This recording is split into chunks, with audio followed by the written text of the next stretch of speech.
नहीं थे, है ना। तो उसने बोला हुजूर चेला बना लो। तो उसने बोला चेला तो बनाता नहीं हूं। बोला जी आप ही से सीखना है, कोई भी कुछ भी करो, कुछ भी कीमत ले लो, लेकिन आप मुझको सिखा दो। तो जाकिर हुसैन ने बोला कभी तबला आज से पहले तूने कभी तबला बजाया? उसने बोला हाँ सर, कभी कभी 6-8 महीने सीखा हूं कहीं पर, अब वहां से छोड़ दिया है, अब आपसे सीखना चाहता हूं। वो कुछ बढ़िया नहीं सिखा रहा था, अब आपसे सीखना चाहता हूं, आप बताओ क्या करना है, जो पैसा बोलेंगे देंगे, जो टाइम बोलेंगे देंगे। अब जाकिर हुसैन साहब को मस्करी सूची, उसने कहा 5 साल लगेंगे और 5 लाख रुपए लगेंगे, तेरे को तबला सिखा देंगे। तो उसने बोला डन सर, 5 लाख भी दिए और 5 साल भी दिए, डन, सिखाओ सर। उसने बोला कल से तेरी क्लास चालू होगी। उसने बोला ठीक है। अभी वो डिस्कस कर रहे थे कि एक और लड़का आया। उसने बोला हुसैन साहब मुझको भी तबला सीखना है। वो छोटा सा लड़का 12-13 साल का। जाकिर हुसैन ने बोला सिखा देंगे। उसने बोला फीस कितनी लगेगी? बोला 1 साल और 1 लाख रुपए। तो आदमी ने बोला अन्याय है, ये तो अन्याय है। अभी 2 मिनट पहले 5 लाख रुपए हमको बोला और 5 साल बोला, इसको 1 लाख और 1 साल क्यों बोला? बोला तू 6 महीने सीख चुका है, 4 लाख और 4 साल तेरे मिटाने में लगेंगे जो तूने सीखा है। जो 4 लाख और 4 साल तेरे से फालतू मांगे हैं वो इरेज करना पड़ेगा जो तूने। मैं मुंबई में था, बहुत साल पहले की ये घटना है, और मेरा एक दोस्त है जिसका जो बेटा है वो बहुत अच्छा टेनिस खेलता था, और ये बिल्कुल सटीक उदाहरण है आज आपको मैं देना चाहता हूं।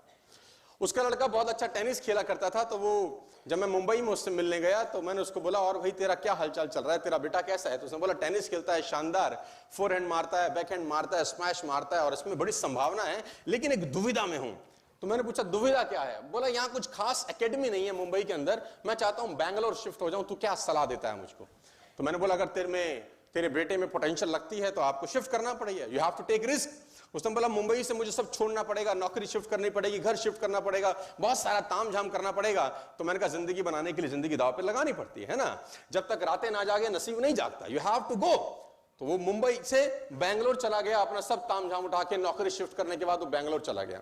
अब जब वो बैंगलोर चला गया तो बहुत महीने, 6 महीने, साल, 1.5 साल के बाद मेरा बैंगलोर जाने का मौका लगा, है ना। तो वो मुझको मिला, तो मैंने उसको पूछा और भाई तेरे बेटे का टेनिस एकेडमी में कैसा प्रैक्टिस चल रहा है? तो मुझे छूटते ही आग बबूला हो गया, बोला मरवा दिया साले तूने, बर्बाद कर दिया तूने। मैंने कहा क्या बात होगी? उसने बोला मुंबई बिल्कुल ठीक था, फंस गए यहां पे तो बैंगलोर में आके। तो मैंने बोला तकलीफ क्या हुई? बोला तकलीफ यह है कि वहां 8-9 महीने, 10 महीने की कोचिंग के अंदर लड़का बैकहैंड मार रहा था, स्मैश मार रहा था, सर्विस रोक पा रहा था। मैंने कहा यहां क्या तकलीफ है? कह रहा 12 महीने के आसपास हो गया है, जो कोच है उसने रैकेट तक नहीं पकड़ा है लौंडे को मेरे। तो क्या कोचिंग हो रही है? तो मैंने कहा करता क्या है, सुबह 4 बजे बुलाता है, बोले 10 किलोमीटर दौड़वाता है, इतनी बड़ी बड़ी स्टेयर केस में ऊपर नीचे आधा घंटा करता है, 3 घंटे में उसका तेल निकाल देते, घर भेज देता है, कहता कल फिर आइयो। रैकेट नहीं पकड़ा रहा। तो मैं सोच रहा हूं कि मैं मुंबई वापस शिफ्ट हो जाऊं। तो मैंने बोला ऐसी गलती मत करियो, तेरा लड़का सही हाथों में है, क्योंकि टेनिस खेलना एक आर्ट है, वो आर्ट कभी भी डेवलप हो सकता है, लेकिन टेनिस खेलने के लिए जैसा शरीर होना चाहिए, तेरा कोच तेरे बेटे का वो शरीर पहले बना रहा है। एक बार शरीर बन गया तो टेनिस तो कभी भी खेला जा सकता है, कभी भी सीखा जा सकता है।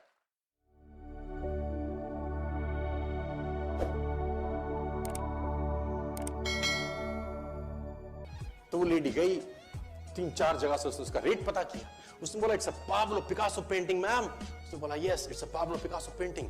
कितने का खरीदोगे? मैडम कम से कम 50 लाख रुपए हम आपके दे सकते हैं इसकी। Lady was shocked, my dear, she was shocked. 50 lakh रुपए की पेंटिंग 30 सेकंड में उसने पता किया पाब्लो पिकासो कहां रहते हैं। ढूंढी एग्जीबिशन कहीं थी पाब्लो पिकासो की।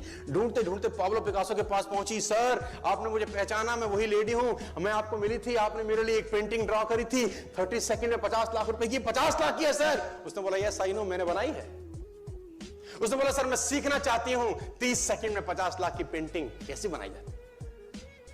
पाब्लो ने कहा लुक मैम, जो पेंटिंग आपने 30 सेकंड में 50 लाख की बनी हुई देखी, उसको बनाने के लिए मुझे 30 साल लग गए। 30 साल लग गए। It took me 30 long years to draw a painting worth ₹50 lakh in just 30 seconds. ये कुछ भी कर सकता है सर।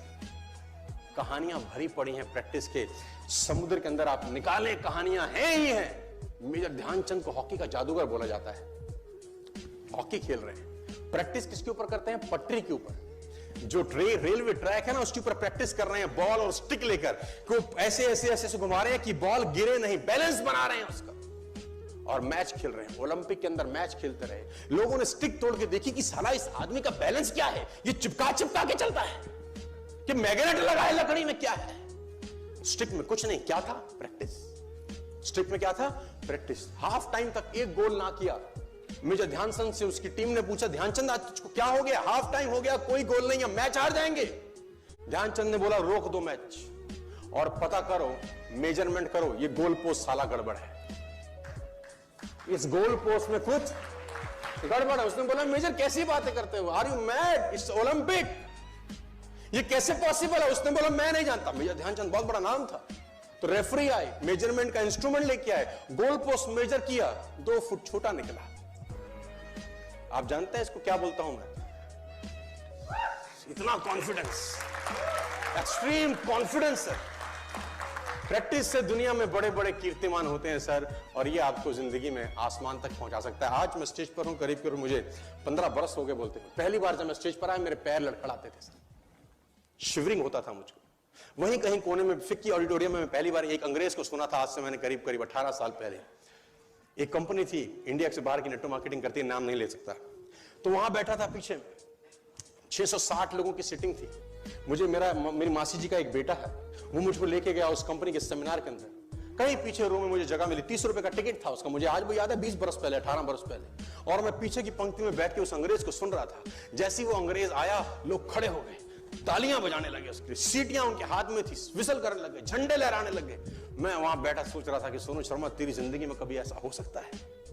तू तो स्टेज पे जाएगा, तेरे तो पैर कांपते हैं।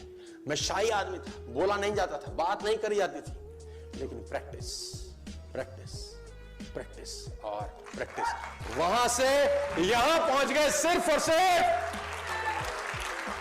और मैं आपको बताना चाहता हूं, if I can do, it's very simple. लोग मुझसे कहते हैं आपने कर लिया, हम नहीं कर पाएंगे। हम बोलते हैं नॉनसेंस, तुम मुझसे बेहतर कर सकते हैं। हमने सिर्फ नक्शे पे खरीदा है मकान, तुम्हारे सामने पूरी की पूरी सोसाइटी जगमगा रही है। तुम मुझसे बेहतर कर सकते हो।